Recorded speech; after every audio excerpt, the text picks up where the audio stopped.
नमस्कार। मैं अविनाश रंजन गुप्ता आप सभी का अपने चैनल पर हार्दिक अभिनंदन करता हूं। आज के इस वीडियो में हम लोग हिंदी साहित्य के यशस्वी लेखक, कवि व नाटककार जयशंकर प्रसाद जी की एक लघु कविता कर गई प्लावित तन मन सारा का विशेष अध्ययन करने जा रहे हैं।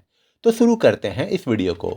यहाँ देखिए, इस कविता से जुड़े कुछ बिंदु दिए गए हैं जिन पर हम एक एक करके विचार करेंगे। सबसे पहले हम लोग आ जाते हैं पहले बिंदु पर, जो है कवि परिचय। हिंदी साहित्य में जयशंकर प्रसाद का स्थान शीर्ष रचनाकारों में आता है। मात्र 48 साल की जीवनावधि इन्हें प्राप्त हुई, लेकिन अपने 48 साल के जीवनावधि में इन्होंने इतनी उत्तम कोटि की साहित्य सृजन किया और हिंदी साहित्य को समृद्ध किया, जिसके लिए हिंदी साहित्य सदा इनका आभारी रहेगा। अगर इन्हें और लंबा जीवन प्राप्त हुआ होता तो निश्चित तौर पर हिंदी साहित्य संसार और कहीं ज़्यादा अधिक समृद्ध हुआ होता। यहाँ इनके व्यक्तित्व और कृतित्व का एक अच्छा परिचय दे दिया गया है। आप वीडियो को पॉज करके इसका अध्ययन जरूर कर लीजिएगा। फिलहाल हम लोग बढ़ते हैं अगले बिंदु की तरफ, जो है कविता परिचय। कर गई प्लावित तनमन सारा कविता जयशंकर प्रसाद के काव्य संग्रह झरना में संग्रहित है। अर्थात झरना एक ऐसी पुस्तक है जिसमें जयशंकर प्रसाद जी की लिखी हुई कविताओं का संकलन है और उन्हीं कविताओं में से एक कविता है कर गई प्लावित तनमन सारा। इसके लेखन और प्रथम प्रकाशन वर्ष की जानकारी जयशंकर प्रसाद ग्रंथावली में नहीं दी गई है। झरना में संग्रहित कविताएं जयशंकर प्रसाद की प्रारंभिक कविताएं अर्थात खड़ी बोली हिंदी में है। इस कविता में झरना को विषय बनाया गया है। उसकी मधुरता, स्वच्छंदता और कल्पना को जन्म देने की क्षमता के बारे में बात करते हुए कवि कहते हैं कि तुम में मन को शीतलता प्रदान करने की क्षमता है।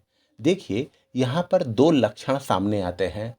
पहली बात, इन्होंने इस कविता में कर गई प्लावित तनमन सारा का विषय जो है वो झरना को बनाया है और कहते हैं कि झरना में मन को शीतलता प्रदान करने की क्षमता है। साथ ही साथ झरने के माध्यम से ही इन्हें अपने प्रेम की अनुभूति होती है और झरने के माध्यम से ये अपने प्रेम की भी पुष्टि करते हुए नजर आते हैं। तो हम लोग बढ़ते हैं अगले बिंदु की तरफ, जो है झरना स्वच्छंदता का प्रतीक। स्वच्छंदता अर्थात उन्मुक्तता, आज़ादी, स्वतंत्रता। प्रस्तुत कविता में झरना स्वच्छंदता का प्रतीक है। वह मधुर, सुंदर और कोमल है, मगर उसने कठोर पर्वत को चीरकर अपना यह स्वरूप प्राप्त किया है। उसे देखकर मन में स्वच्छंदता के भाव उत्पन्न होते हैं। यह प्रेरणा मिलती है कि पराधीनता चाहे कितनी भी कठोर हो, अपनी कोमलता के बावजूद उसका निराकरण किया जा सकता है। अर्थात कवि कहते हैं कि झरना जिसमें मधुर जल है, जो बड़ा कोमल है, लेकिन अपनी कोमलता के कारण ही वो पर्वतों को काट कर स्वतंत्रता प्राप्त कर लेता है। अर्थात जीवन में कोमलता का, माधुर्य का, समरसता का बहुत अधिक महत्व है। यही बताना चाहते हैं जयशंकर प्रसाद जी अपनी इस कविता के माध्यम से। ओके, अब हम लोग आ जाते हैं कविता पर। मधुर है स्रोत, मधुर है लहरी, न है उत्पात, छटा है छहरी। मनोहर झरना, कठिन गिरी कहाँ विदारित करना, बात कुछ छिपी हुई है गहरी। मधुर है स्रोत, मधुर है लहरी, कल्पनातीत काल की घटना, हृदय को लगी अचानक रटना, देख कर झरना। प्रथम वर्षा से इसका भरना, स्मरण ही रहा सैल का कटना। कल्पनातीत काल की घटना, कर गई प्लावित तनमन सारा। एक दिन तव अपांग की धारा, हृदय से झरना, बह चला जैसे गजल ढरना। प्रणय बन्या ने किया पसारा, कर गई प्लावित तनमन सारा। प्रेम की पवित्र परछाई में, लालसा हरित विटप आई में, बह चला झरना। तापमय जीवन शीतल करना, सत्य यह तेरी सुघराई में, प्रेम की पवित्र परछाई में। अभी आपको ये कविता नहीं समझ में आई होगी, इसका भाव, इसका सारांश स्पष्ट नहीं हुआ होगा, लेकिन इस कविता को हम लोग खंडान्वय विधि का अनुपालन करते हुए 3 पंक्तियों में विभाजित करते हैं, तत्पश्चात इसको समझने की कोशिश करते हैं। पंक्तियां 1 कुछ इस प्रकार है। मधुर है स्रोत मधुर है लहरी, अर्थात इस झरने की जो स्रोत है वो बहुत ही मधुर है और इसकी लहरें भी बड़ी मधुर हैं। ना है छटा है छहरी, इसमें एक छहरी है, अर्थात ये उछल उछल कर अपनी खुशी जाहिर कर रही है। मनोहर झरना, मन को हर लेने वाली झरना। कठिन गिरी कहाँ विदारित करना, बात कुछ छिपी हुई है गहरी, अर्थात पर्वत जो कितना कठोर होता है, उस पर्वत को विदारित अर्थात उसे क्रैक करके उसमें दरारें पैदा करके ये वहाँ से बह निकलती है, अर्थात कोमलता में कुछ तो गहरी बात छिपी हुई है। मधुर है स्रोत मधुर है लहरी, अर्थात इसकी कोमलता सचमुच मधुर है, इसकी लहरें सचमुच मधुर है। कल्पनातीत काल की घटना हृदय को लगी अचानक रटना, देखकर झरना। इस झरने को देखकर कवि के मन में ये विचार आने लगे कि आखिर इस झरने की शुरुआत कब हुई होगी। ओके, हम लोग देख सकते हैं पिक्टोरियल एक्सप्लेनेशन में कि ये झरना अनादिकाल से बहता आ रहा है। देख लीजिए। ओके, कठिन शब्दों के सरल अर्थ यहाँ दे दिए गए हैं। वीडियो को पॉज करके आप इसका अध्ययन जरूर कीजिएगा। हम लोग आते हैं प्रसंग पर। देखिए, कर गई प्लावित तन मन सारा, कविता में झरना मधुर है, उसकी लहरें कोमल हैं, उसकी छिटकती बूंदों में सौंदर्य का विलास है, मगर उसने कठोर पर्वत को चीर कर अपना यह स्वरूप धारण किया है। उसे देखते हुए कवि अपने हृदय में फूटती प्रेम की धारा की अनुभूति करते हैं, अर्थात जिस प्रकार पर्वतों को चीरकर कोमल जलधारा झरने के रूप में नीचे आ गिरती है, ठीक उसी प्रकार हृदय से प्रेम की धारा भी फूटने लगती है। किसके? जयशंकर प्रसाद जी के हृदय से।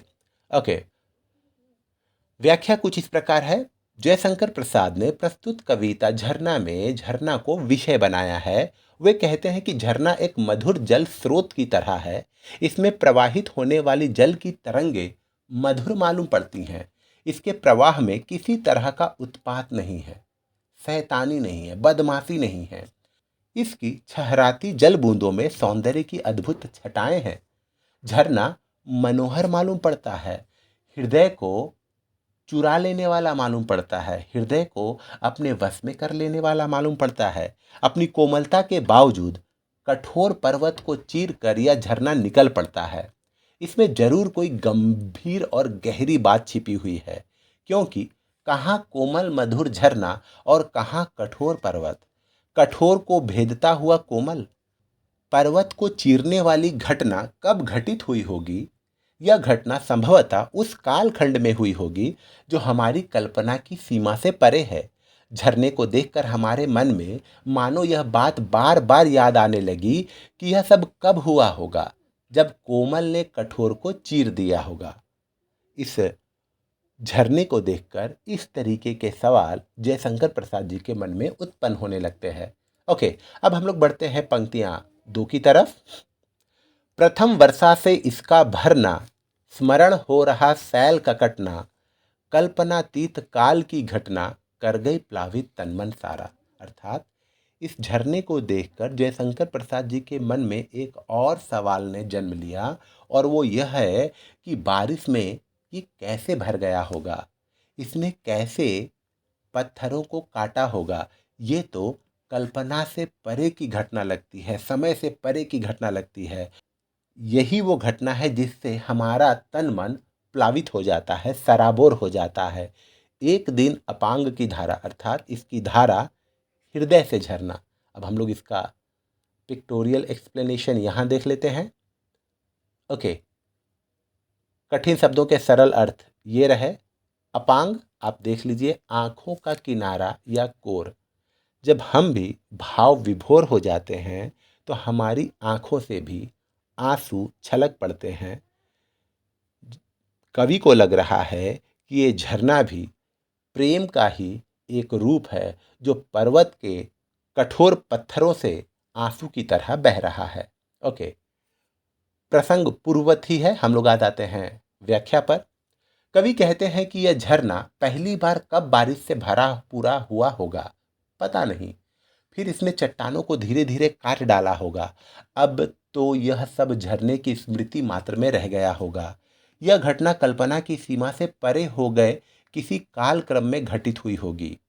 इसके बाद कवि झरना के बहाने अपनी प्रिया को याद करने लगते हैं, अपनी प्रेमिका को याद करने लगते हैं। झरने के रूप, विन्यास, ध्वनि, गति आदि के प्रभाव में आकर वह अपने व्यक्तिगत प्रेम की स्मृति की ओर उन्मुख हो जाते हैं।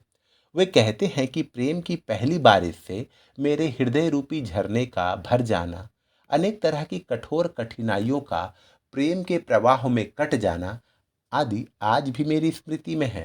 अर्थात जिस प्रकार झरने का जल पर्वतों के पत्थरों को काटकर अपना रास्ता बना लेता है, बावजूद इसके वो अपनी निर्मलता, अपनी मधुरता और अपनी सौंदर्यता को नहीं खोता, उसी प्रकार जब मेरे हृदय में भी प्रेम का संचार हुआ था तो बहुत सारी समस्याओं से मैं निकल पाया प्रेम के सहारे, और मेरे प्रेम में भी मलिनता, किसी भी प्रकार की मिलावट, किसी भी प्रकार का द्वेष क्लेश नहीं समा पाया।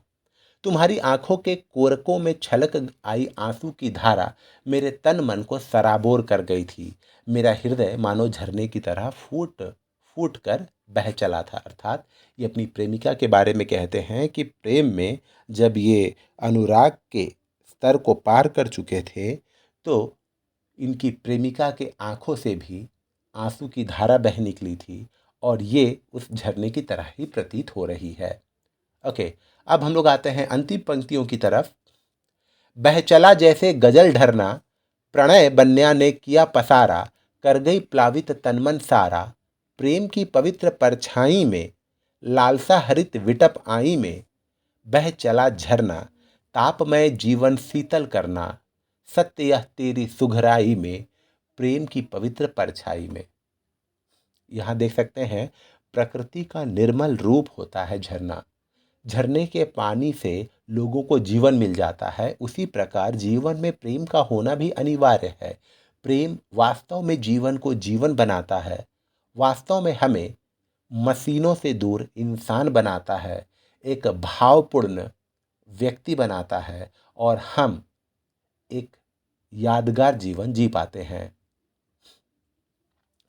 कठिन शब्दों के सरल अर्थ ये रहे। प्रसंग पूर्ववत ही है। हम लोग आ जाते हैं व्याख्या पर। कवि अपनी कविता की अंतिम पंक्तियों में कहते हैं कि मैं अपने आंसुओं के प्रवाह के साथ बह चला। प्रेम की बाढ़ ने मानो मेरे तन मन को सराबोर कर दिया था।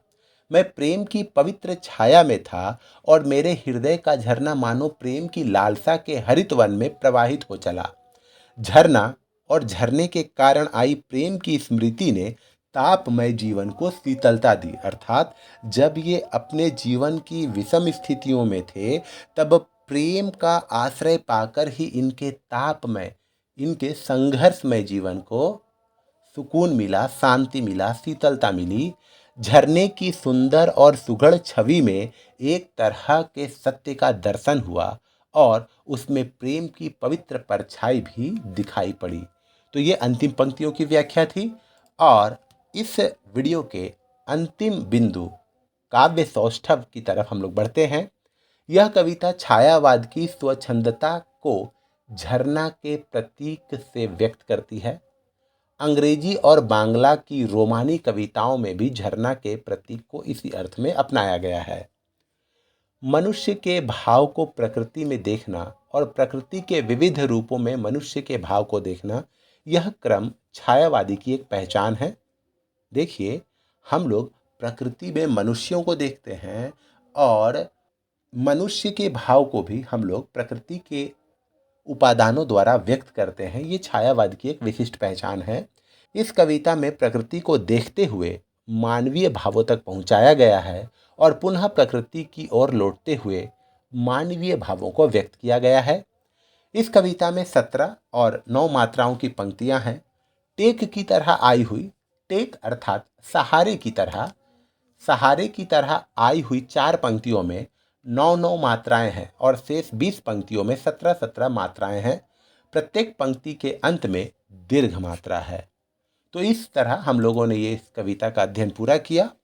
उम्मीद करता हूँ आपको मेरा ये वीडियो ज़रूर अच्छा और इन्फॉर्मेटिव लगा होगा। हम पुनः मिलेंगे किसी अगले वीडियो में। तब तक के लिए धन्यवाद।